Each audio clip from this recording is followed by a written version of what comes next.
سوال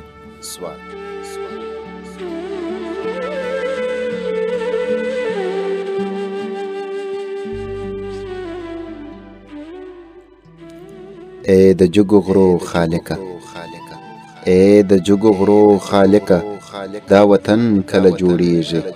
بیا د ظلم توفان یوړو، موږ روان کلی پاتیږي.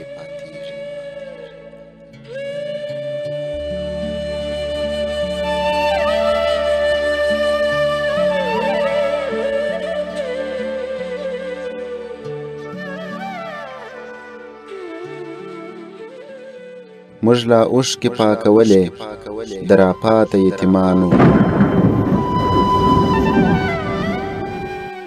بیا بې وخته کډې بار سوې د بې وزلو افغانانو. د مورکۍ په غیږ کې چغې سوې شروع د ماشومانو. دا مو کړې څه ګناه ده چې سزا راکول کېږي؟ ای د جګو غرو خالقه، ای د جګو غرو خالقه، دا وطن کله جوړیږي؟ بیا د ظلم توفان یوړو، موږ روان کلی پاتیږي.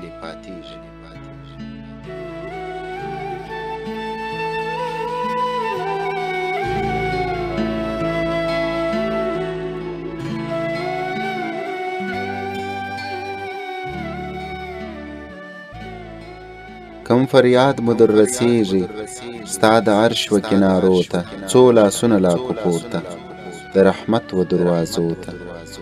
څنګه دعا د جوړه سوې د بنده و قبلېدو ته، دغه ستړي در بدره که هوسا کړې څه کمیږي؟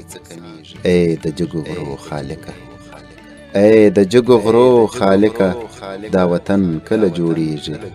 بیا د ظلم توفان یوړو، موږ روان کلی پاتیږي.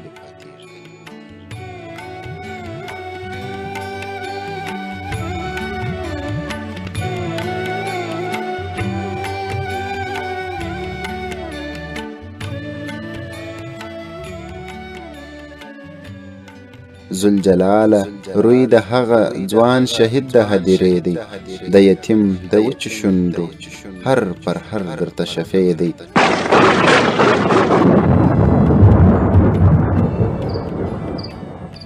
ستا د دشت زوزو بند کړی زموږ پلو د پښتنې دی.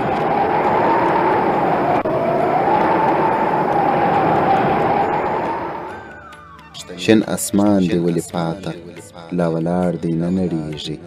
ای د جګو غرو خالقه، ای د جګو غرو خالقه، دا وطن کله جوړیږي؟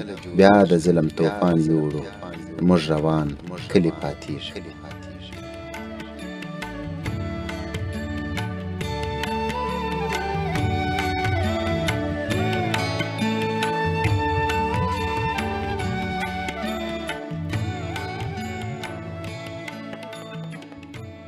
څاڅکي څاڅکي وینه جار تر دې وطن د احمد جان کې، و هر کاڼې د صحراتې د خادم نفس قربان کې. یوار بیا مې راودان دا د زړه سر افغانستان کې، که مې دغه سوال خاونده و ایجاب ته ورسیږي.